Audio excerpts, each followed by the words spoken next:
A paz, meus irmãos.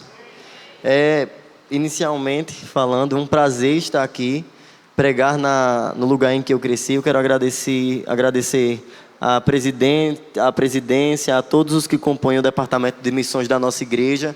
Agradecer aos nossos pastores também pela confiança.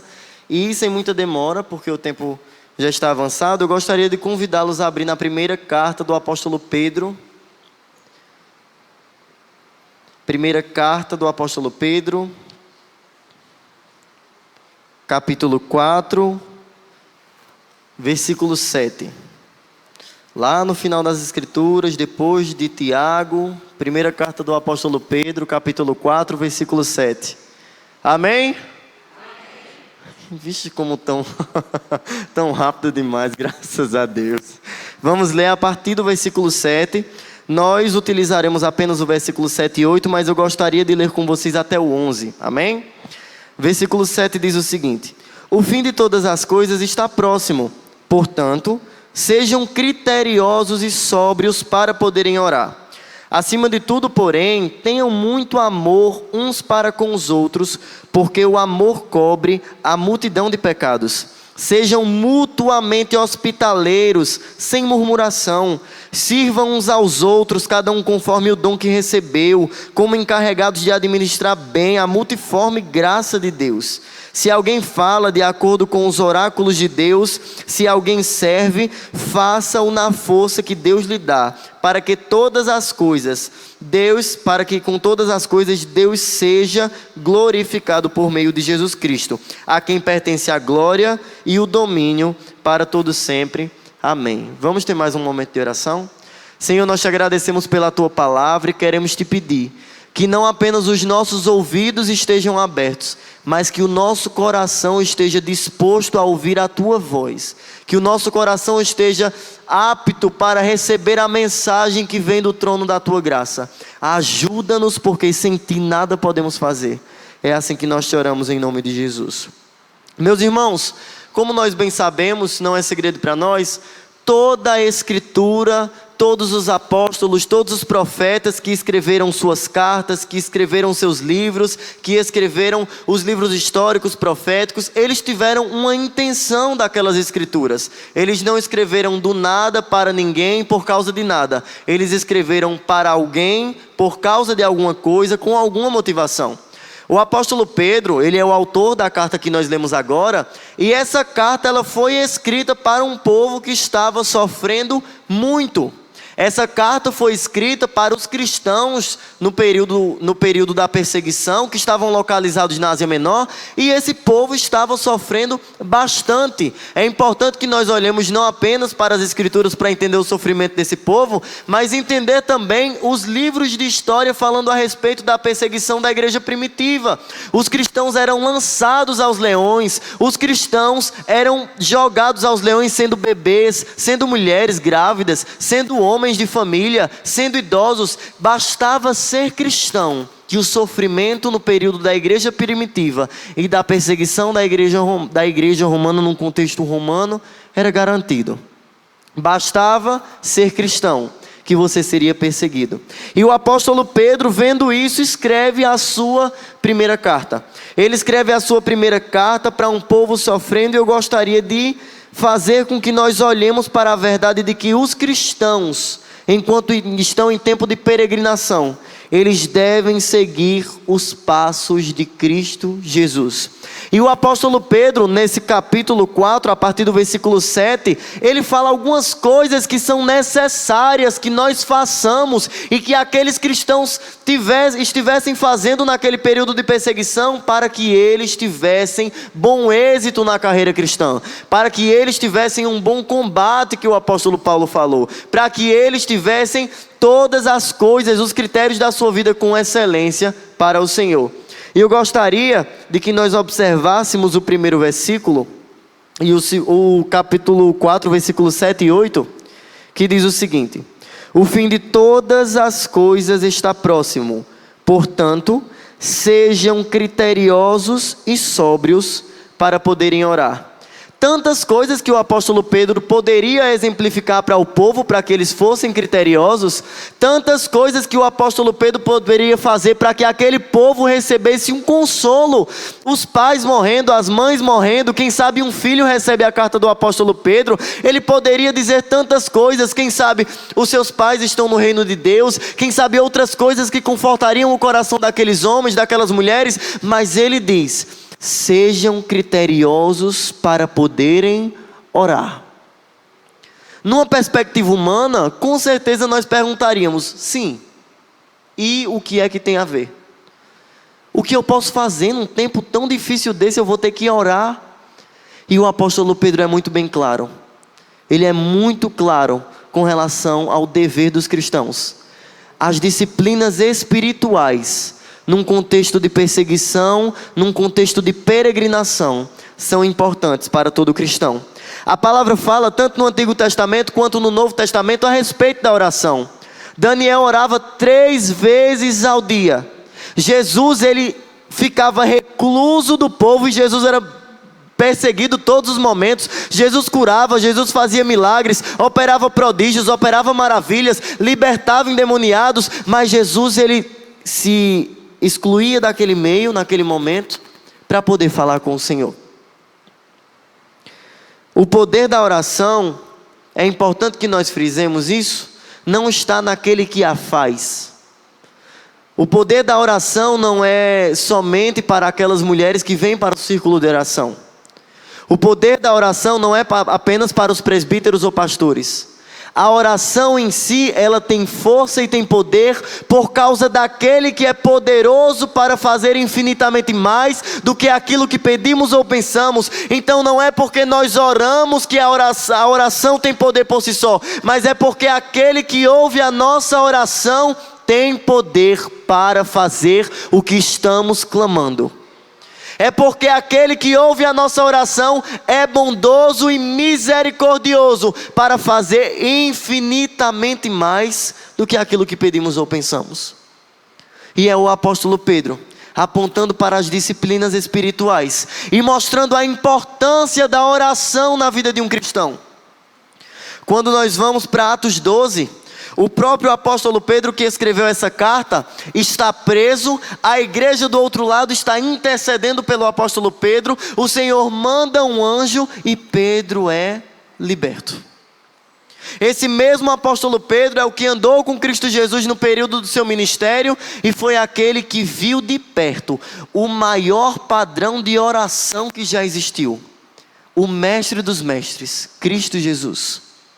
Aqui está o apóstolo Pedro, que sabia muito bem que no momento de maior angústia de Jesus, no momento de maior tristeza de Jesus, no momento de angústia profunda de Jesus no Getsêmani, quando ele estava sentindo o gosto de sangue na boca, quando ele estava vendo que a ira de Deus ia ser derramada sobre ele por amor de mim e amor de você, ele ainda assim teve tempo de orar e falar com seu pai.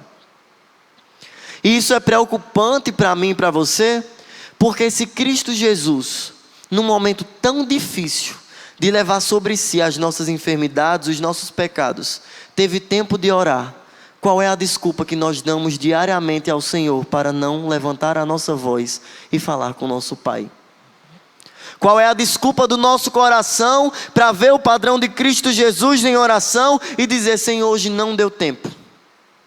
Senhor, hoje eu não consegui separar um tempo para falar com o Senhor. E eu ainda escuto o apóstolo Pedro dizendo: sejam criteriosos na oração, cuidem da disciplina espiritual de vocês.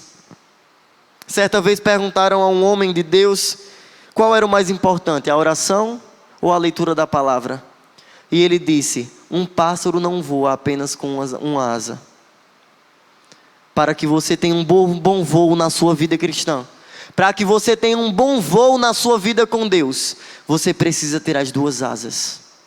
Você precisa ter as suas duas asas exercitadas. Você precisa falar com o Senhor, mas você precisa aprender a sentar, a ler a palavra, ouvir a voz de Deus falando através das Escrituras, não apenas passando de igreja para igreja dizendo: eu quero escutar a voz de Deus aqui, eu quero escutar a voz de Deus ali. Certo teólogo disse: você quer escutar a voz de Deus audivelmente? Abra a sua Bíblia e leia em voz alta.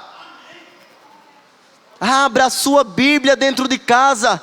Quer ouvir a voz de Deus? Na palavra tem consolo, na palavra tem conforto, na palavra tem exortação, na palavra tem aquilo que o cristão precisa para sobreviver. A palavra é o alimento que vem do Senhor para a alma de nós, para a nossa alma. Sem a oração e a palavra, meus irmãos, nós não teremos bom êxito na nossa vida cristã. O relacionamento com Deus revela quem somos a nós mesmos. Um relacionamento com o Senhor revela quem somos. Isso é através das disciplinas espirituais. Quando nós encontramos o Senhor, nunca nós somos os mesmos. Jacó, diante do seu pai terreno, disse que era Esaú. Mas quando o Senhor foi de encontro a Jacó, ele perguntou: quem você é? E ele não mentiu para o Senhor, ele disse: eu sou Jacó. Diante do Senhor não há máscaras que fiquem nos nossos rostos. Diante do Senhor não há camuflagem no nosso coração. E é por isso também que precisamos orar e ler as Escrituras, porque é somente diante do Senhor que nós vemos a condição de miserabilidade do nosso coração. É só diante do Senhor que nós podemos dizer como Isaías disse: ai de mim, eu sou um homem impuro, vindo de um povo de impuros lábios. E só nesse contato com o Senhor teve misericórdia e enviou um anjo que tocou seus lábios com uma brasa e o purificou. Precisamos, a começar em mim, zelar pelas nossas disciplinas espirituais, zelar pelo nosso relacionamento com o Senhor, porque assim nós teremos de fato bom êxito na nossa carreira cristã. A carreira cristã, a carreira que o apóstolo Paulo fala, não é sobre primeiro, segundo e terceiro lugar. A carreira cristã que o apóstolo Paulo fala é para que você comece bem, esteja no meio bem, termine bem, olhando para o autor e consumador da sua fé e entendendo que ele quer ter um relacionamento com você. E essa é a primeira verdade que o apóstolo Pedro fala. Nós devemos cuidar das nossas disciplinas espirituais para que nós sigamos os passos de Cristo Jesus. A segunda coisa, eu gostaria que você voltasse para o texto nesse momento. A segunda coisa que ele fala está no versículo 8, que diz o seguinte: acima de tudo, porém, tenham muito amor uns para com os outros, porque o amor cobre multidão de pecados. Meus queridos, assim como o apóstolo Pedro viu o maior exemplo de oração, ele viu o maior exemplo de contato, de relacionamento íntimo com Deus Pai, ele também viu o maior padrão de amor que já existiu. Ele viu o maior padrão de amor que foi exemplificado para toda a terra. Ele viu seu mestre ser crucificado. Ele viu seu mestre vir à terra. Ele sabia que o Senhor despiu-se de sua glória. Ele sabia que o Senhor não precisava passar por tudo aquilo. E ele sabia que o Senhor passou por tudo aquilo pelo amor que ele teve para mim e para você. O apóstolo Pedro mais uma vez fala sobre uma coisa que ele sentiu na vida dele, porque ele andou com Jesus. E ele diz: tenham amor uns para com os outros. Meus irmãos, o que Cristo fez por nós, ele é refletido em nós. Nós estávamos hoje, nós tivemos uma conversa muito proveitosa na escola dominical com a missionária Miriam, que ela ensina aqui na sala do púlpito. E nós estávamos falando de amor e a respeito do exemplificado amor de Cristo na nossa vida para os outros. O apóstolo Pedro, em meio a um contexto de perseguição, obviamente poderiam surgir contendas, poderiam haver tristezas e angústias em meio ao povo, mas ele diz: acima de tudo isso que eu estou falando, amem uns aos outros. O problema do desamor na igreja de Cristo não é de agora. Se você for para a primeira carta do apóstolo Paulo aos Coríntios, você vai ver que ele fala a respeito do amor, porque a igreja estava dividida, porque na igreja faltava amor. Eu quero convidá-los a abrir em 1 Coríntios, capítulo 13. Primeira carta aos Coríntios, capítulo 13.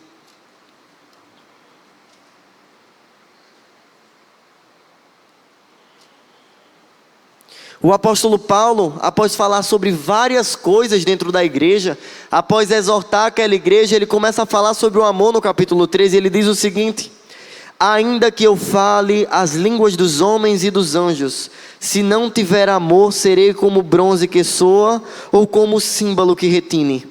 Ainda que eu tenha o dom de profetizar e conheça todos os mistérios e toda a ciência, ainda que eu tenha tamanha fé a ponto de transportar montes, se não tiver amor, nada serei. E ainda que eu distribua todos os meus bens entre os pobres, e ainda que entregue o meu próprio coração para ser queimado, se não tiver amor, isso de nada me adiantará. Quantas igrejas, assim como a igreja de Corinto, tem sucumbido por causa do esfriamento do amor? Quantas igrejas, quantas árvores cortadas dentro das igrejas, por causa de uma palavra maldosa, vinda de um irmão para um irmão? Quantas igrejas entristecidas, angustiadas e fragilizadas por causa de fofocas? Quantas igrejas fragilizadas por causa de disse-me-disse? Quantas igrejas fragilizadas por causa do desamor? Quantas igrejas fragilizadas porque os irmãos não conseguem olhar uns para os outros e ver Cristo Jesus? Se você olha para o irmão que está ao seu lado e não consegue enxergar Cristo Jesus, o problema está no seu irmão ou está em você? Se você olha para o seu lado e vê alguém que Jesus morreu pela pessoa e você não consegue enxergar a graça de Deus, não consegue amar aquele que você vê, você não conseguirá amar aquele que você não vê.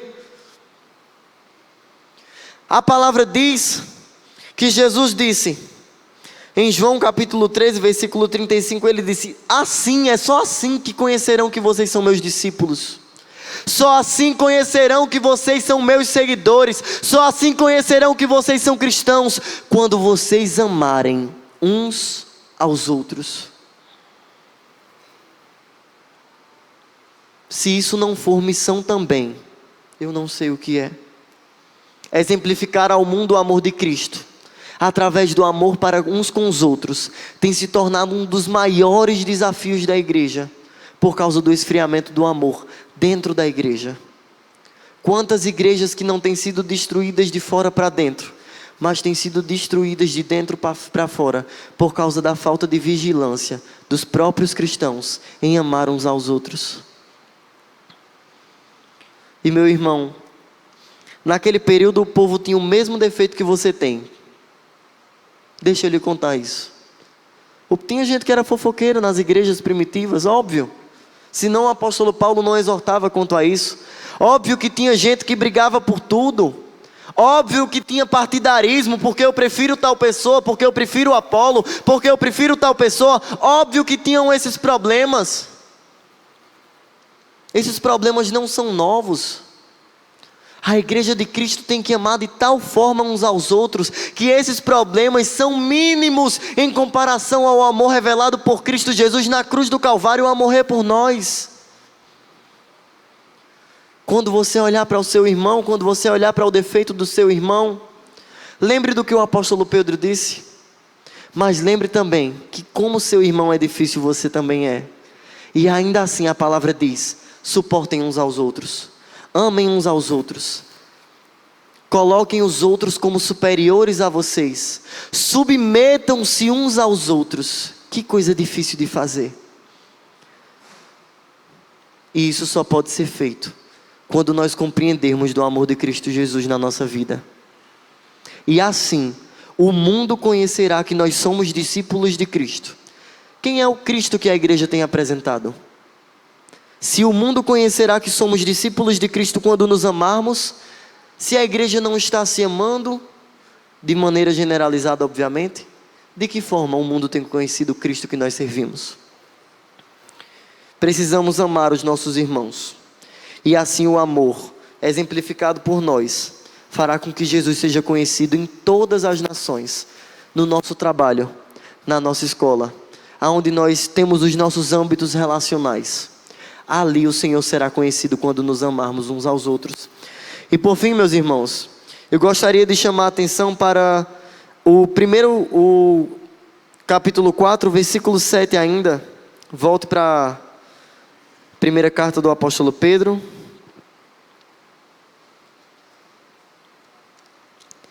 Primeira carta do apóstolo Pedro, capítulo 4, versículo 7. Uma pequena frase que ele diz logo no início do versículo 7, ele diz: o fim de todas as coisas está próximo. Ao ler esse texto, não tem como desvencilhar, tirar ele de perto de todo o contexto geral. O apóstolo Pedro estava mandando aquele povo ter esperança num momento conflituoso. O apóstolo Pedro, aquele povo não ficava num lugar só, eles eram cíclicos. Quando eles eram perseguidos em um lugar, eles fugiam para outro lugar, e iam fugindo. Por isso que essa carta também era cíclica, porque os cristãos estavam espalhados por todo canto, fugindo da perseguição. E o apóstolo Pedro diz: o fim de todas as coisas está próximo. E em toda a carta, o apóstolo Pedro olha para o presente, mas para a esperança do coração dos irmãos, daquele povo que estava passando tanta tristeza, ele aponta para Cristo Jesus e diz: estejam aí com os olhos na terra, mas coloquem os olhos de vocês nos céus. Coloquem os olhos de vocês na eternidade. E o apóstolo Pedro, falando disso, eu me recordo muito a respeito das promessas de Cristo Jesus que outrora ele fez para os seus filhos, para os seus discípulos, para os seus apóstolos. Quando nós vamos no capítulo 14 do Evangelho de João, os discípulos aflitos e angustiados, Jesus vê que eles estão desta forma, e Jesus diz a eles: não se turbe o vosso coração. Crede em Deus e crede também em mim. Na casa de meu pai há muitas moradas. Se não fosse assim, eu não teria vos dito: vou preparar-vos um lugar, e então virei e vos levarei para mim mesmo, para que aonde ele estivesse, os seus filhos, os seus servos, os seus discípulos estivessem também. É para essa esperança que o apóstolo Pedro diz para aqueles cristãos olharem. Se nós formos para o Evangelho de Mateus, por exemplo, quando Jesus está falando a respeito da grande comissão, Mateus 28, capítulo 28, versículo 20, ele diz: ide por todo mundo, pregai o Evangelho a toda criatura, batizem em nome do Pai, do Filho e do Espírito Santo. Mas ele diz: eis que estarei convosco até a consumação dos séculos. Ele diz para os cristãos naquele momento: olhem para as promessas de Cristo, olhem para o que Jesus falou para vocês. Ele não é homem para que minta, não é filho do homem para que se arrependa. Olhem para as promessas de Jesus, para que haja esperança no coração de vocês, no meio da turbulência, no meio da perseguição, no meio da tristeza, no meio da dor, no meio da angústia. É quando você está no dia cinzento e você olha para as Escrituras e ouve a voz do Senhor dizendo a você: eis que estarei convosco até a consumação dos séculos, eis que venho sem demora. É quando você abre as Escrituras, lembra do que o Senhor fez para você, e essa lembrança toma o seu coração de esperança. Quando você abre em João 3,16, tem dizendo: porque Deus amou o mundo de tal maneira que deu o seu Filho único, para que todo aquele que nele crê não morra, mas tenha vida eterna. Se essas palavras de Cristo Jesus não são suficientes para encher o nosso coração de esperança, nada mais poderá preencher o teu coração de esperança. O profeta Jeremias, no livro de Lamentações, ele diz uma frase fantástica que eu tenho me apegado a esses dias. Ele diz: eu quero trazer à memória aquilo que me traz esperança. Eu quero trazer a minha lembrança, eu quero puxar a minha mente aquilo que pode trazer esperança ao meu coração. E se você for ler o livro de Lamentações tem esse nome, não é por acaso, é só tristeza. E no final de cada capítulo, de cada versículo, o profeta Jeremias, ele diz: eu quero trazer ao meu coração aquilo que me traz esperança. Porque a lembrança, ela pode trazer murmuração ao seu coração. A lembrança no coração do povo de Israel do que o Senhor tinha feito trazia murmuração ao coração deles. Eles estavam em meio ao deserto e eles diziam: quem dera a gente tivesse ficado no Egito. Depois de ver tudo aquilo que o Senhor fez por eles, e a murmuração ainda estava no coração deles. Não é a lembrança que terá poder sobre o seu coração, é o seu coração que tem que estar disposto a ter esperança. Não adianta você pedir esperança ao Senhor, ler a Escritura dizendo que quer ter esperança, se o seu coração não está disposto a ter esperança. Se quando você lê que o Senhor está com você até a consumação dos séculos, você diz: Senhor, tem certeza? Está doendo tanto, está tão... eu acho que não é bem assim. O seu coração não está disposto a ter esperança. O seu coração está disposto a ter dúvidas. E isso não é errado. O errado é quando as dúvidas tomam conta do seu coração de tal forma que você não olha mais para a cruz de Cristo. Você não olha mais para o altar da graça. Você não olha mais para o trono que está ocupado de Cristo Jesus. Você olha apenas para a sua murmuração. Olhe para o que Cristo fez por você nos dias de angústia.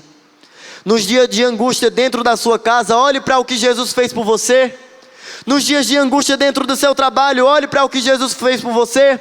Nos dias de angústia dentro da missão, olhe a ordenança de Jesus e olhe que Ele disse que estaria com você até a consumação dos séculos. São as promessas de Cristo que impulsionam nosso coração a caminhar mais uma milha com o Senhor.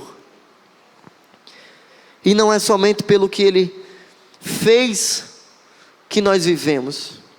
Eu gostaria que vocês abrissem no capítulo 5 de Apocalipse, versículo 2, capítulo 5 de Apocalipse, versículo 2.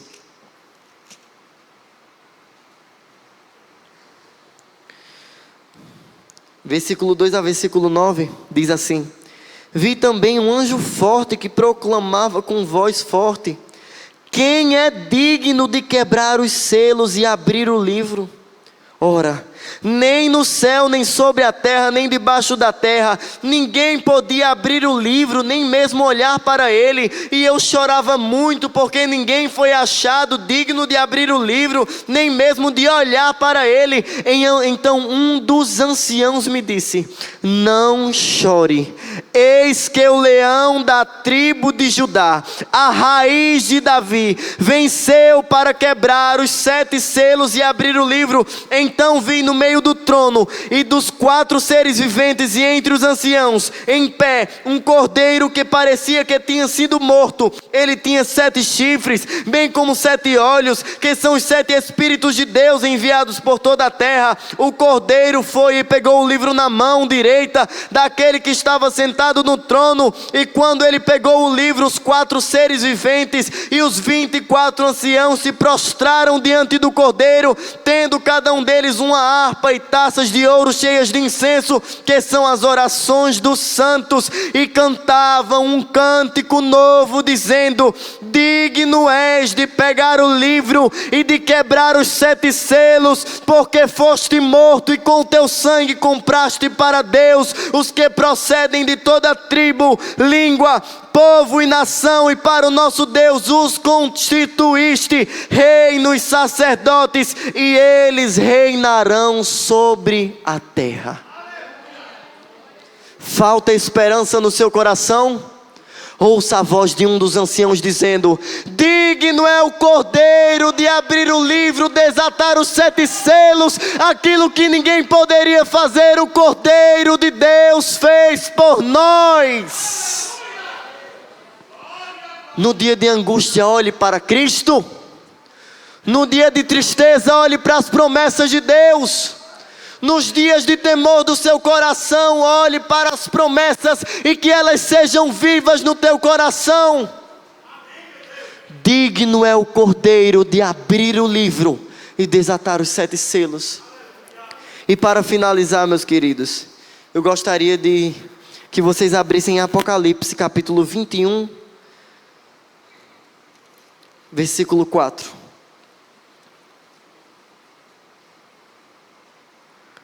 Apocalipse capítulo 21, versículo 4.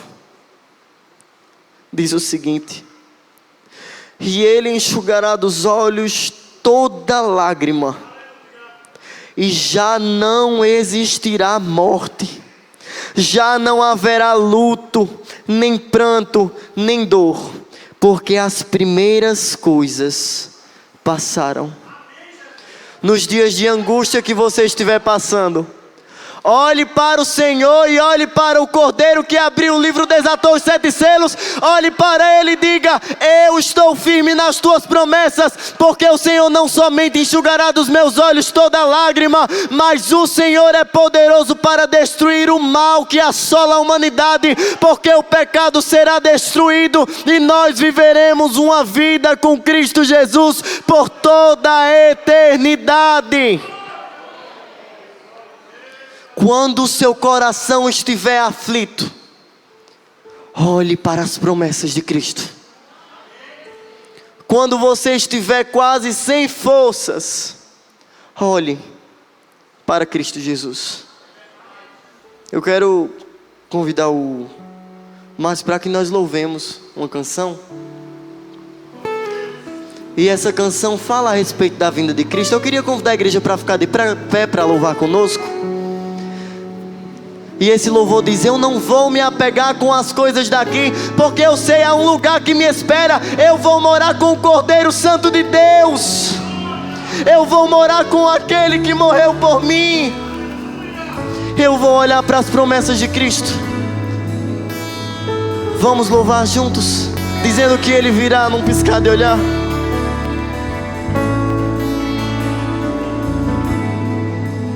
Eu não vou me apegar com as coisas aqui, pois eu sei, cante isso, Há um lugar que espera. Estrangeiro eu sou, o meu lar é o céu. Meu Jesus vem buscar a sua noiva. Louve ao Senhor, lembrando: Ele virá num piscar de olhar. Quem estiver pronto com Ele irá, na sua glória com Ele morar. Ele vem, não mais tristeza, não há mais temor. Junto com os anjos cantar eu vou. Digno é o Cordeiro que se entregou. Ele vem,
dele é autoridade, tudo dele é o novo. trono de justiça. Vamos clamar, então vem, então vem.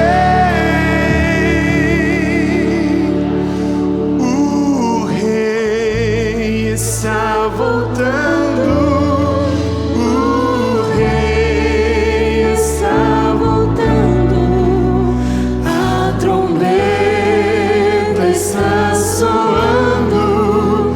O meu nome a chamar.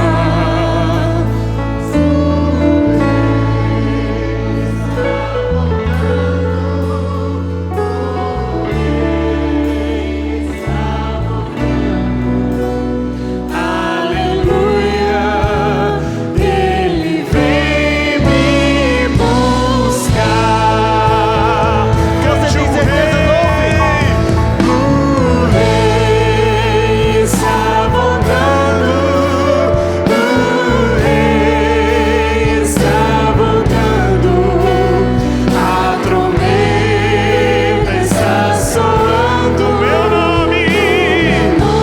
Olhe com os olhos espirituais este dia. Parabéns, Senhor Jesus. Está voltando. O rei. Diga aleluia. Aleluia. Ele vem me buscar. Bem forte cantemos o rei. O rei está voltando. O rei está voltando. Posso ouvir o som? A última trombeta. Nada, vem, Senhor Jesus. Vem, Senhor Jesus. O rei está voltando. Aleluia. Ele vem me buscar.